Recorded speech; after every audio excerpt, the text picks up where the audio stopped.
Are we muted? Mm-mm. No.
All right, well, I have 10 o'clock and we have our guests here with us this morning, so we'll get started. I see that we've got some individuals in here on the Zoom, and I'm seeing that we've got a few joining us on Facebook Live. So what I will do, I'm sorry, my name is Joseph Henning. I am the CEO for the Chamber, and I'd like to welcome today Kimberly and David from Henry County Financial Services. And Karen Curry Davis is going to go through some of the detail as well on the emergency rental assistance program available in Henry County. Couple of items here before I turn this over to the group. And one, feel free to post any questions either in the comments on Facebook or over in the Q&A section of the Zoom if you're in Zoom with us, and we will be sure to get those questions asked and answered. And two, I know that we've got a variety of individuals that are joining us in both Facebook Live and Zoom. This will offer some insight into the emergency rental assistance program for the entire community. However, it is primarily designed today, this conversation, for those utilities, landlords, apartment complexes, anybody that might be able to help us facilitate getting the assistance program out to the community. So with that being said, I will turn it over to Kimberly. If it's all right with you, I'm going to turn it over to you. I'm going to take my camera down so that it's not so much activity going on for everybody, and I will pop back up towards the end with any of the questions in that. So thank you all for joining us today. And Kimberly, I'm going to throw it over to you. Yes, sir. Good morning, everyone. I'm Kimberly Monast. I'm the grant administrator for Henry County Government. When we set up this meeting, it was my understanding, and I apologize if I'm not completely prepared. I prepared our few slides for utility providers. I did not prepare the slides for landlords. However, we are ready to talk about all that. Ms. Davis's slides are far more detailed and do include the landlord component. So if we have viewers that are watching that are landlords or interested in the rental assistance component as opposed to only the utility component, we will have that information. However, my slides are limited. Mr. Sparrow, I don't know, are you sharing the slide deck? Thank you. Kimberly, how come I have so many titles underneath my name? Yes, well, you know, depends on what project you're working on, David. Okay. On this project, you get to be the controller and the liaison. Wow. Good morning. So this is David Smith. David is actually the Director of Financial Services for Henry County Government. But and for this particular program, we put him as the community liaison because he will work directly with the chamber, will work directly with those utility providers and community landlords who will want to participate in this program. And he's also the liaison for Ms. Davis. Me as a program implementation consultant, I get the consultant hat because I will actually be leaving Henry County Government in a couple of weeks for a new job in Kentucky. So, but I'm going to be as useful as possible until I leave. So next slide, please. Henry County was able to get money directly from the Treasury because we do exceed 200,000 people in population. I don't know the exact number, but I think there were something like 16 or something entities that receive money directly from the Treasury. All of the other counties and municipalities are working through DCA, the Department of Community Affairs, to do their work. We are in touch with a gentleman named David Wisnat at DCA to make sure that their website is congruent with our information, letting people know that Henry County is indeed going to have a program. Our program is not yet up and running, which is why we're having one of these conversations. But DCA has the links to the programs that are already up and running, which I believe there are about 6 or 7 of them. We're intending ours to get up and running as quickly as possible. We do know that this money comes from the Emergency Rental Assistance Program. There is some actual numbers that we can look at in a future, next slide, I'm sorry, in one of the other slides if you want to look at the legislation that provided for this. Next slide, please.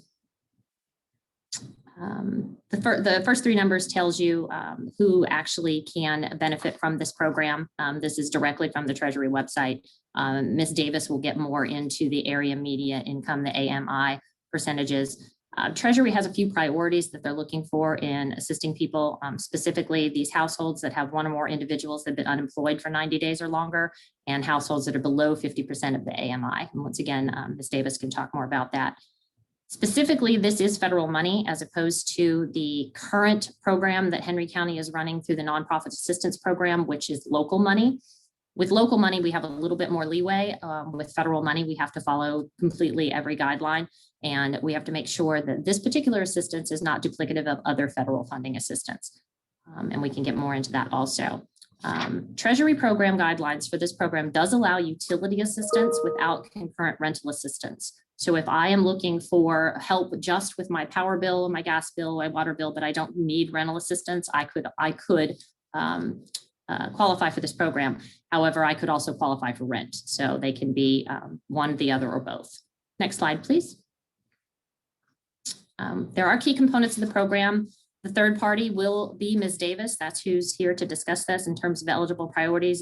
Ms. Davis's group will determine the renter eligibility based on guidelines that will be provided by us and obviously Treasury guidelines.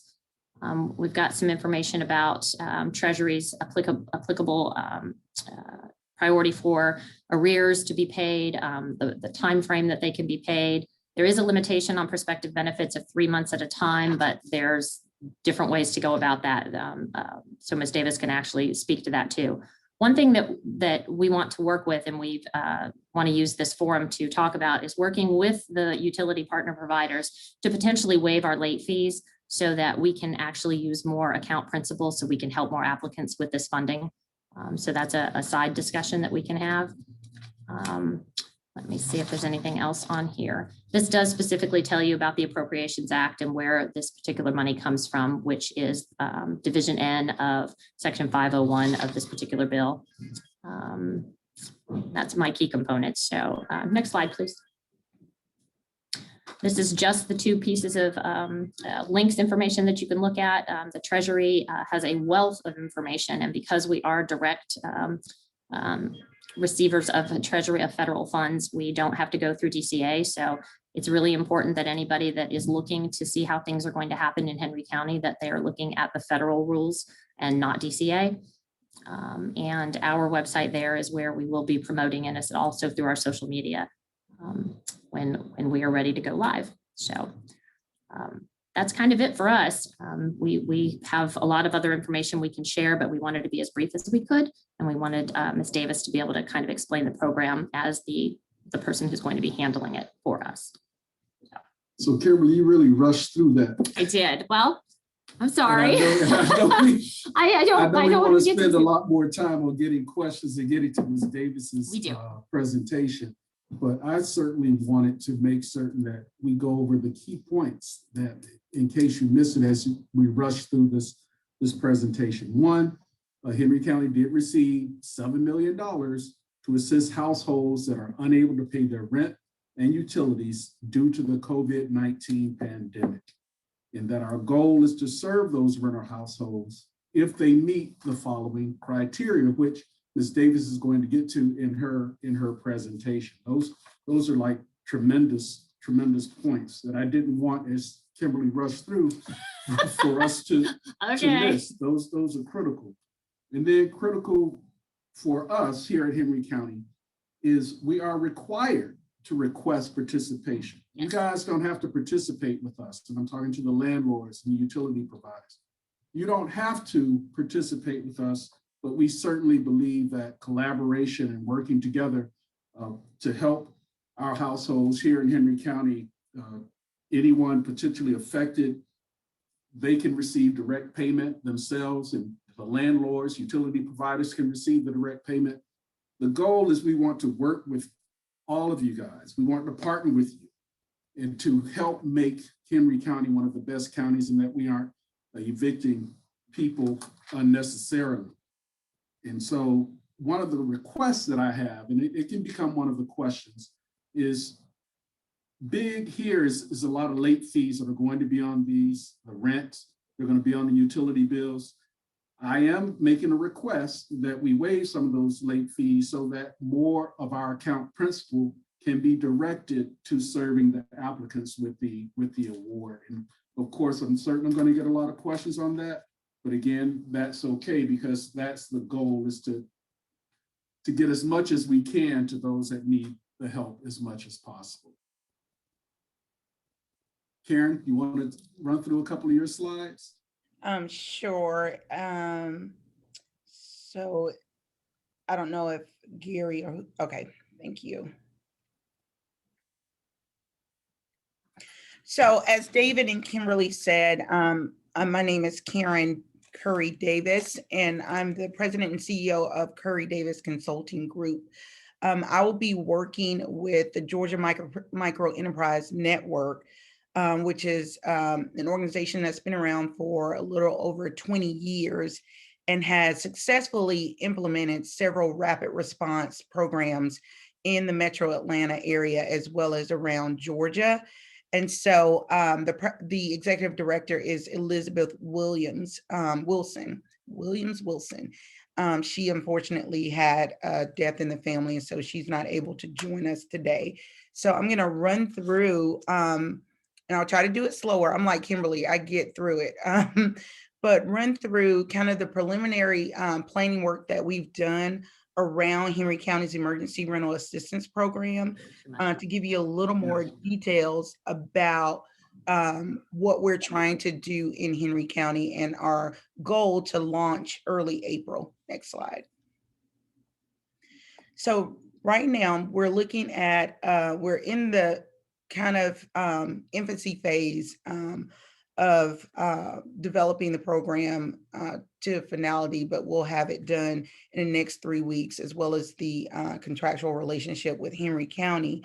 And so what we've discussed as a partnership is a timeline of April 2021, early April. We want to launch April 1st if we can, through December 31st, 2021, which is the grant period for the ERAP funding.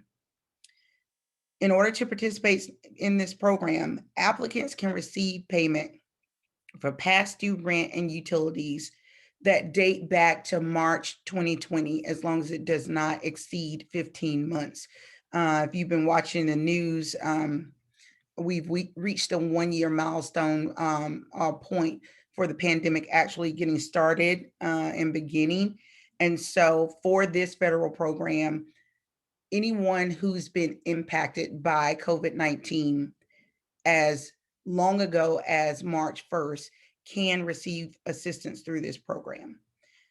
Applicants, as Kimberly mentioned, can receive prospective rent and utility assistance up to 3 months, but only if the arrears are included and paid by ERAP. And what that means is if someone comes in and today, March 11th, saying, I would like to get prospective rent paid, which is the next 3 months. If they don't have any past due rent, then we cannot pay 3 months ahead. We may be able to do 1 month, but they have to have past due rent that gets paid by the program, and then can potentially get the prospective rent. So that is part of the guidance that we received on February 22nd.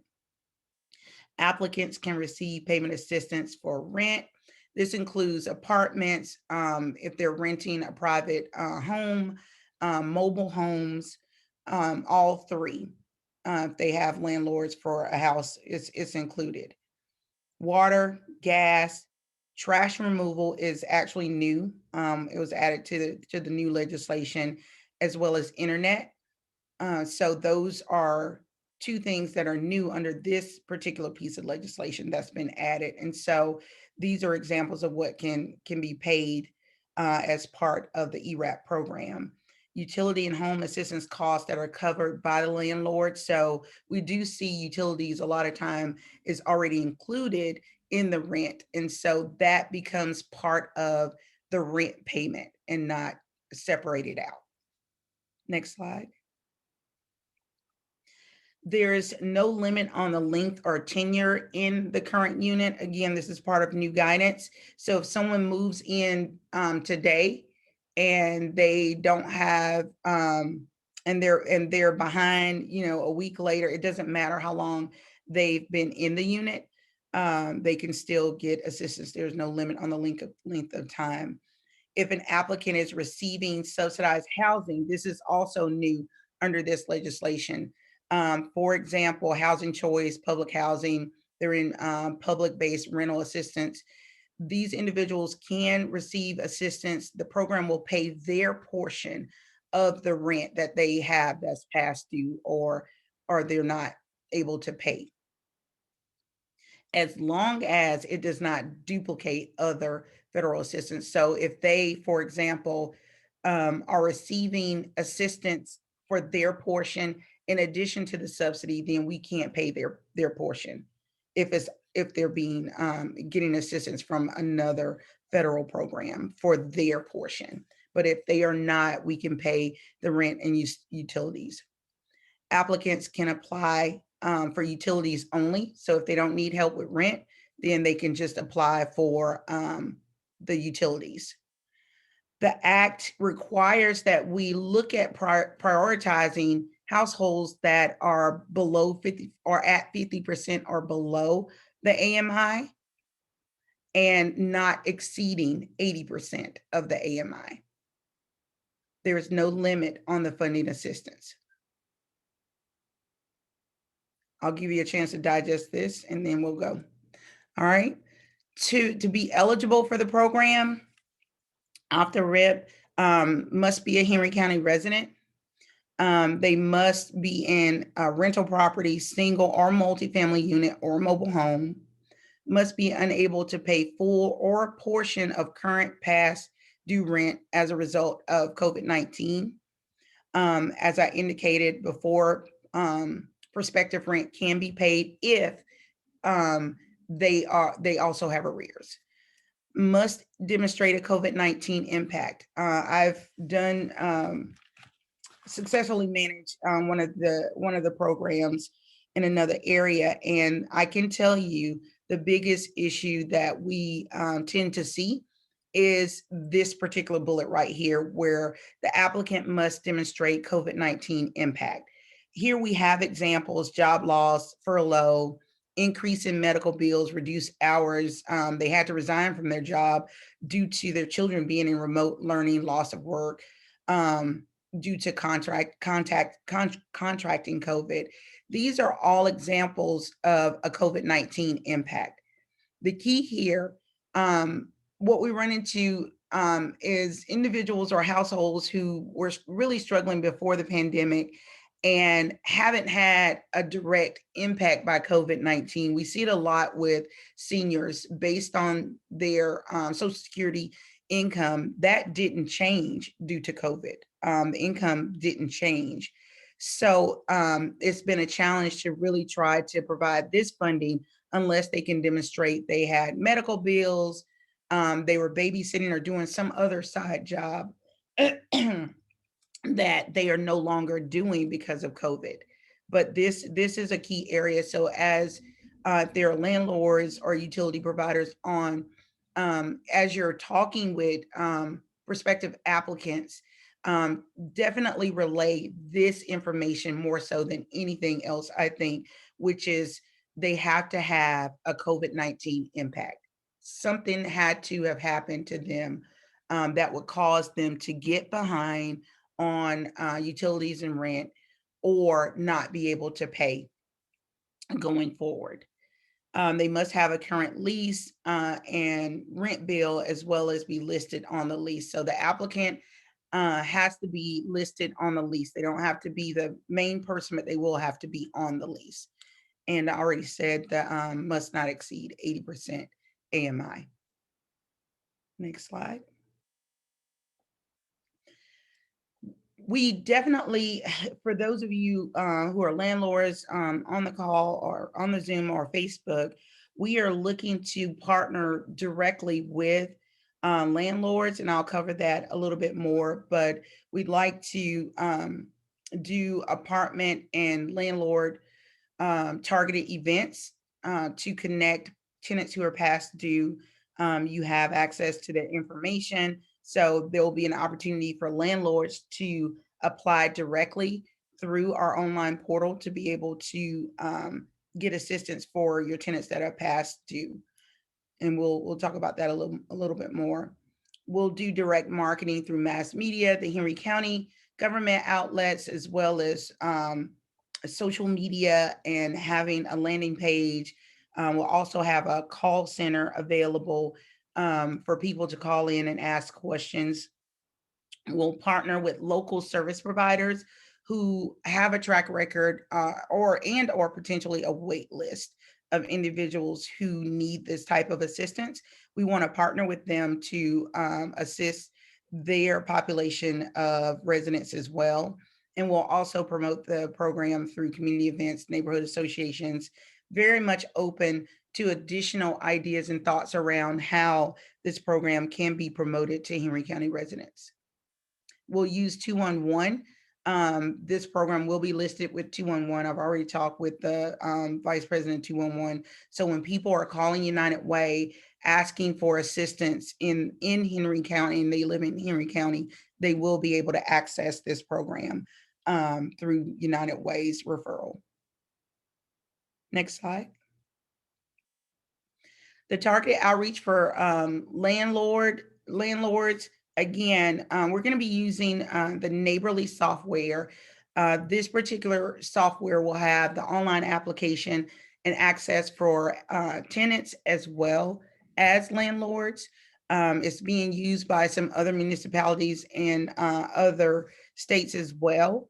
You'll be able to identify your tenants that are past due, go into the system and apply directly. We're working on the build out for Neighborly now, so that we'll have all the pieces. But for now, we definitely know you'll be able to apply online, provide the ledger of past due tenants. You'll have to have income information for those tenants. If the property is subsidized housing, this is also new with this legislation piece. If it's a subsidized housing and you have to have a certain income level in order to even live in the development or in the apartment, that's an automatic qualification. For families who are receiving SNAP, if they provide the official documentation for that, not an image of the card, but documentation of receiving TANF, SNAP, or in subsidized housing, then that's an automatic eligibility. That is going to make it a lot easier for applicants as well as landlords. So that's something new. Another thing you all could do is refer tenants to our link. We'll have a link on a web page on Henry County's, hopefully their landing page, where they can click the link and it'll take them directly to the online application so that they can apply. We also, and this is something we've learned from past experience, there is a digital divide in all communities. And so for those individuals who are not able to go online and get the application completed and need some additional support to get it completed, we will be offering in-person events. And so we're going to coordinate this with Henry County to find some strategic locations where people can access this particular in-person event more easily. We have in the past done on-site event at apartment complexes. So if a landlord has a large ledger of residents who are past due and you want to coordinate an on-site event, the space has to be appropriate so that we can ensure social distancing. Otherwise, we'd have to route folks over to a more secure location where we can remain safe. And it would have to be a large, space. So that's also something that we can work out directly with the landlord at that opportunity it presents itself. Someone is asking what sorts of income verification will be required and how many months of income. So it would be the last 4 pay stubs, but it could be pay stubs, it can be bank statements, cash out. We know that there's a gig economy now where a lot of people who are dislocated due to COVID are now driving Uber, they're driving Lyft, they're doing Postmates. So, and they're getting paid through Cash App, Venmo, and all these other sources. We can accept those screenshots and information as a form of verification as well. If it comes down to it, and a person is not able to verify their income because the employer went out of business, they can't get in touch with somebody, the legislation does allow, or guidelines, it does allow for self-attestation, meaning the person can write out that what their job is. We've had folks who wash cars, mow yards, they deal on a cash basis. They can write it out. If they've deposited money, obviously that will work. But if not, they can self-attest to verify their income and just kind of write out payments and dates of payments or what have you to also verify. Next slide, or this may be the last slide. Yeah, it's the last slide. So I'll be happy to take any questions. Like I said, we are in the development phase of this program. Henry County does have the benefit of having a very experienced service provider who's done this multiple times over. And so we're able to just jump right in and get us started. But I'm happy to take any questions. Thank you. Thank you all. Couple of quick questions that I'd like to, and I believe they were covered, but I just want to make sure that we're stressing this out there to those that are watching it. And once we share this further with our membership, let's start with utilities. What is the process for us to get our utility providers engaged in this program so that we can make sure, one, that they're promoting it out to their customers, but also ways that they can also assist us with getting the funds out there. So let's look at utilities and let's look at some of those quick steps on what we need to do with them. Go ahead, Kimberly. Okay. One of the things that we'd like, good morning again. One of the things that we'd like to see is a partnership with the utilities to potentially put whether or not their customers are receiving online bills or whether they're receiving paper bills to this information in their billing process. So, something at the bottom of the bill that says, if you are having trouble paying your bills, if you are having trouble, et cetera, and have that included as either directly on the bill or as an enclosure. It's something that we do here, or the Water Authority currently does a lot, and they put their enclosures in there.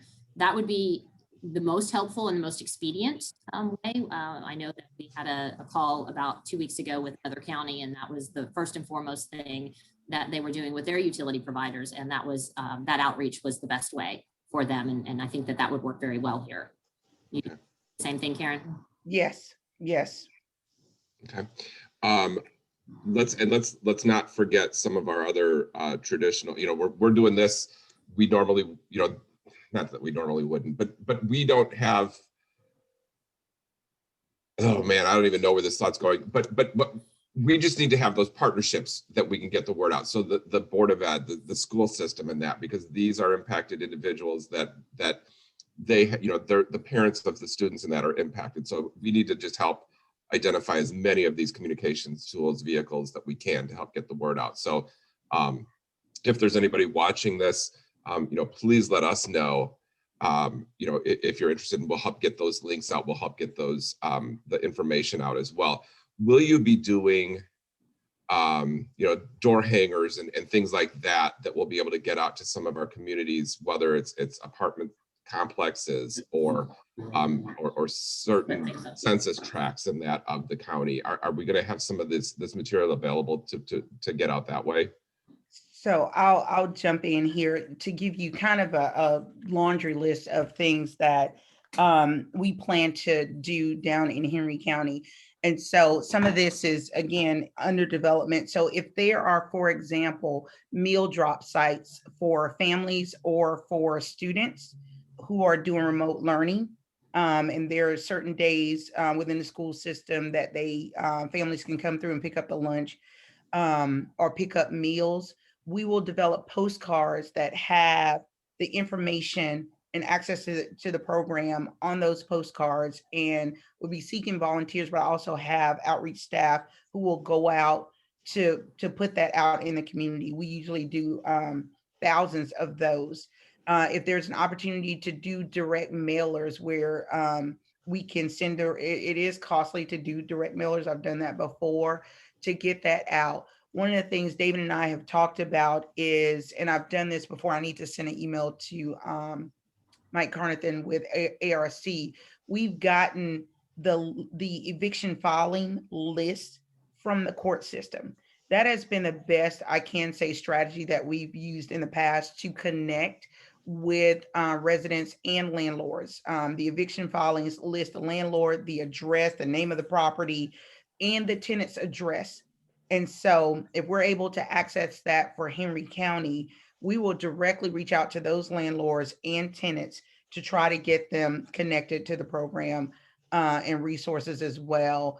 Having a call center and a line for people to call and ask questions, as well as getting out. We literally would go out to apartment complexes and put it out there. We'll also do an email marketing campaign where we'll create a digital flyer that we'll send to you, Joseph, and others within the community. If you could get it out to businesses, to put it out into the community, but we'll do a big push to continue to keep getting the information out there to residents of Henry County. The biggest challenge we tend to have is folks just not knowing that this option.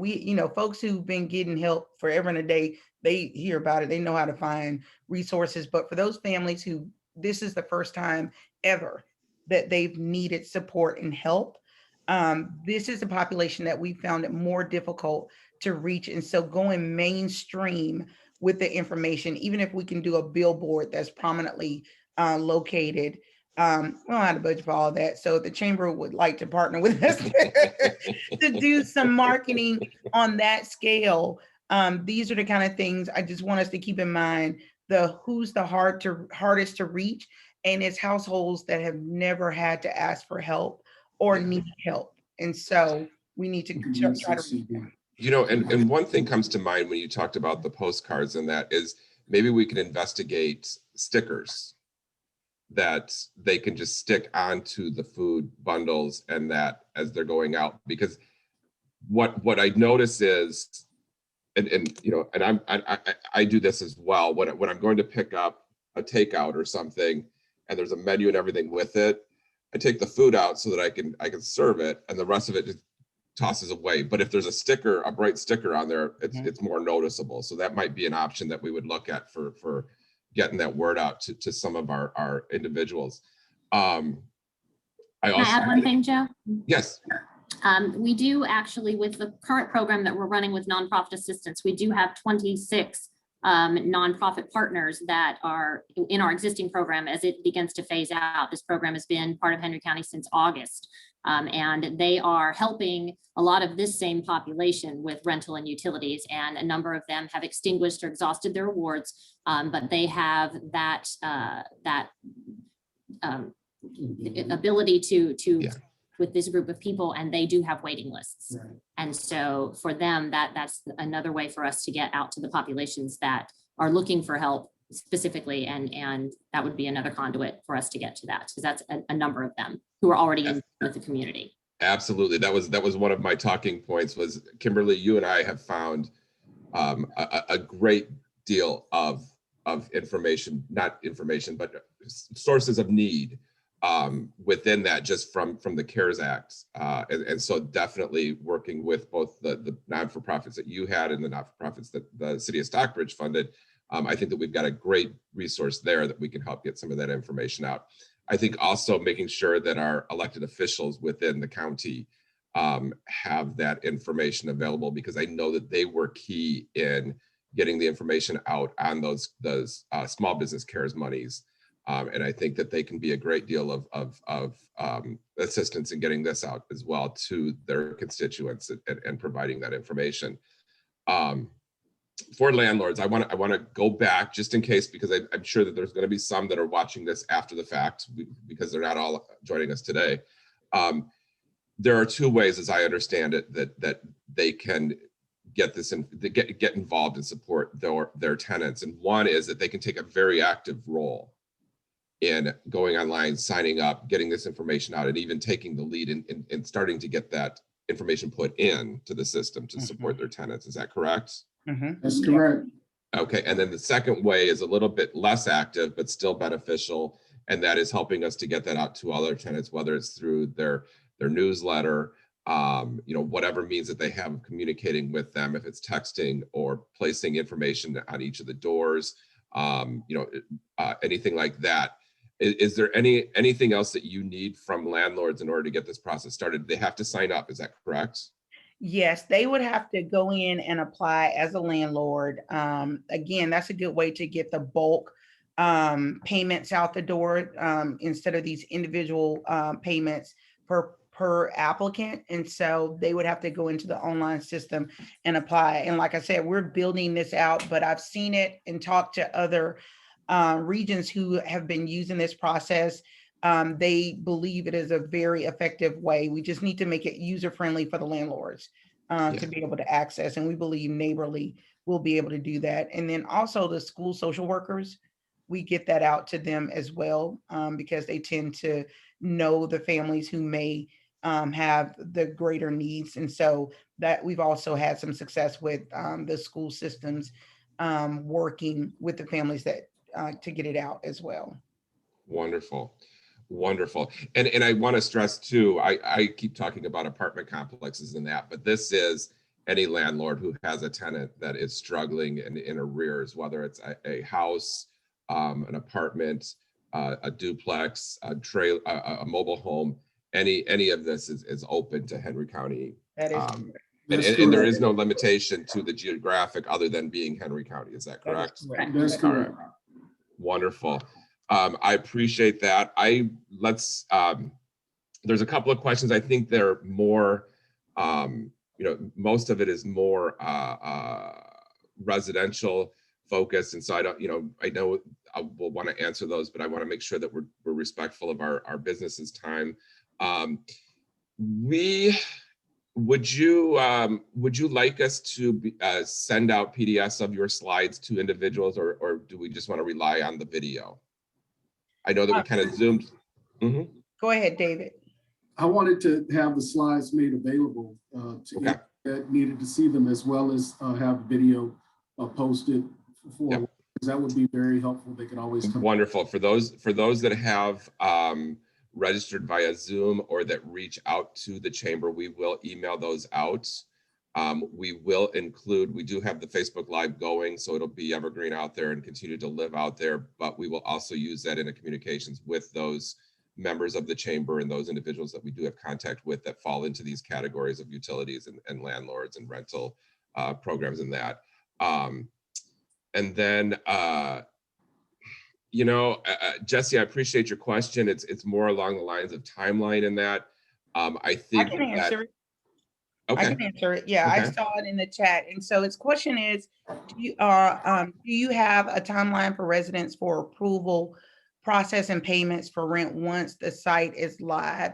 I would love to say we'll go live April 1st, but that probably will not happen, given we have to work on the build out and we're still kind of finalizing the whole contract process, but our goal is within the first week or two of April for us to be fully live and launched. So let me just answer it from this vantage point. Once we're fully operational and a person completes the online application, our goal is to process and have payments out the door between 10 and 15 days. Typically, when a person applies, they don't have all the documents that they need. So there's a time period between application and getting all the documentation. But once we get all the documentation and get, it should take us 10 to 15 days to get the application fully worked up and payments out the door. That is a very typical timeline.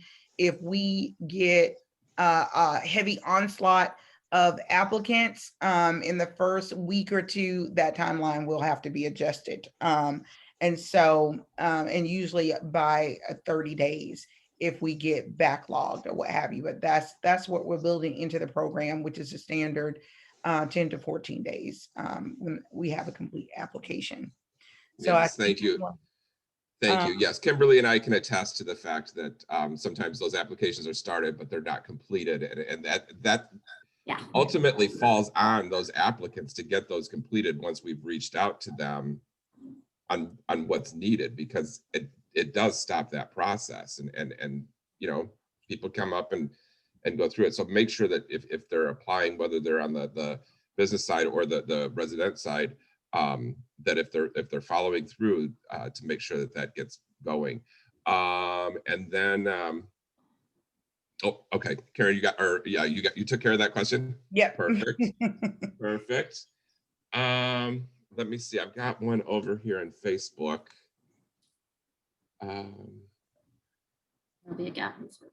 There will be a gap in services due to the timeline of the launch of the program. All of the nonprofits that are assisting are out. Can any of these funds be diverted to, these funds cannot be diverted. They have to go through this process, correct?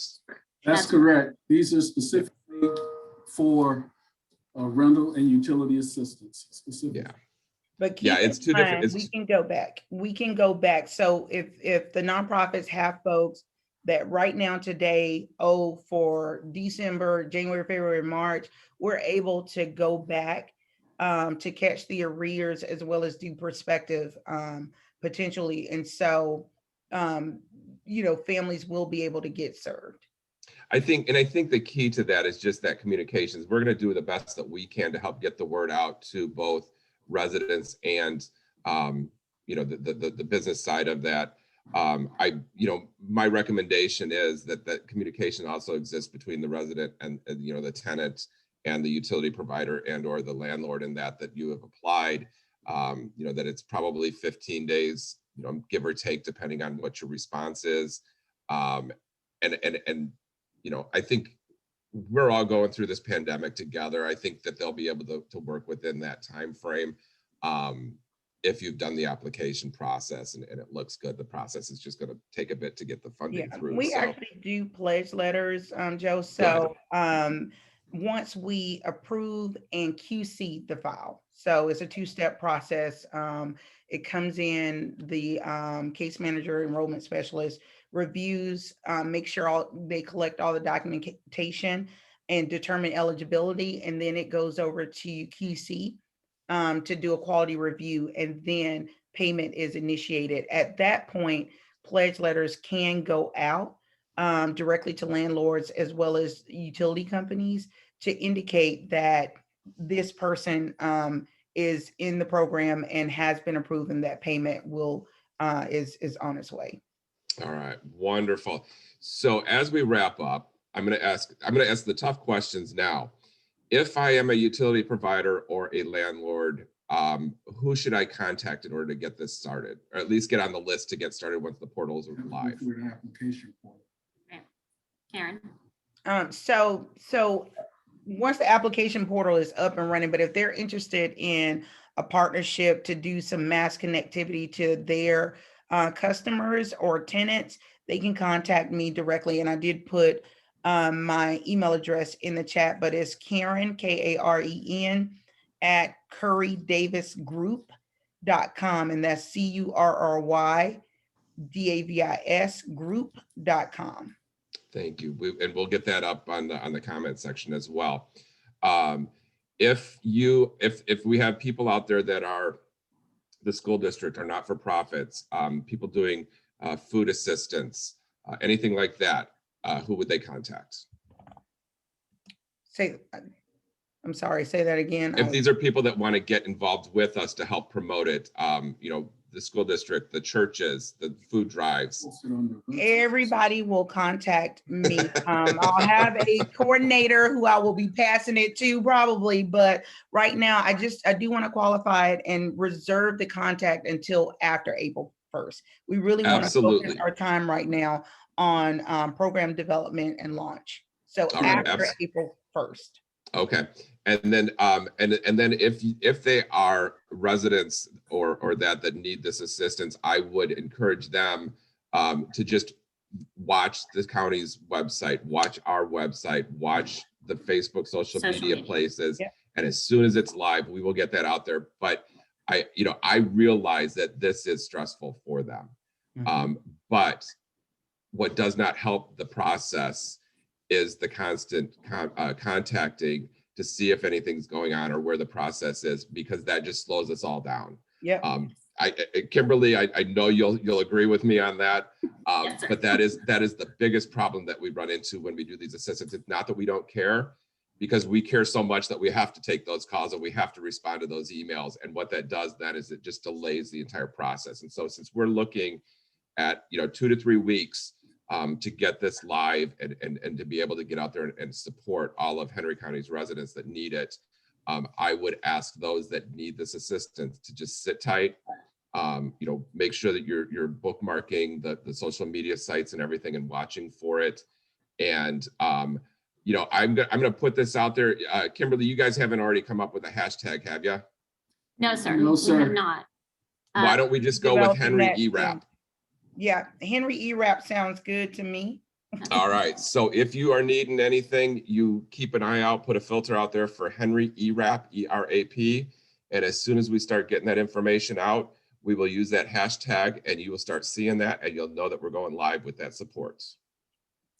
Just wanted to make sure everybody knows, because especially being on Facebook Live now, if you go to the Henry County government page, 22 hours ago, our communications department made a logo for us, says Henry County, Georgia ERAP Emergency Rental Assistance Program. The information that we've talked about today is posted there. If you like us on Facebook, it will come immediately to your feed when there are changes regarding that item.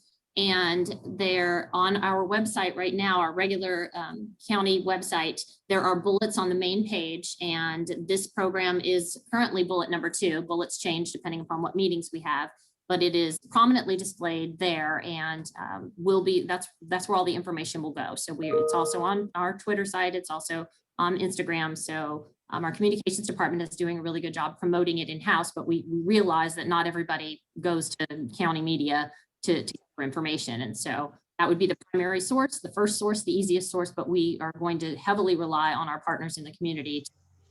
Material. Absolutely. And that's, as we promote it, we're going to link back to the county website. So, if they want to cut out that step, they should go in there right now and bookmark it so they can keep doing a refresh and seeing what's going on. That'll work. I want to thank you all. This is a great program. Karen, thank you so much. Blessings for your assistance with the county in that. I know that there is a great need. And so I'm so excited that we do have this information to get out to our residents. We will be reaching out to those in our membership that fall under these categories that we've discussed, and we're going to get them at least get them on their calendar so that they follow up with you after the end of the month. And if there's anything else that we can do as this process rolls out, please let us know, and we'll be happy to get that information out. Thank you. I'll definitely do that. Wonderful. Y'all have a great day. And Karen, we're going to let you get back to work. Thank you. Thank you. Thank you all. See you again soon. All right. Absolutely. Bye-bye. Thank you.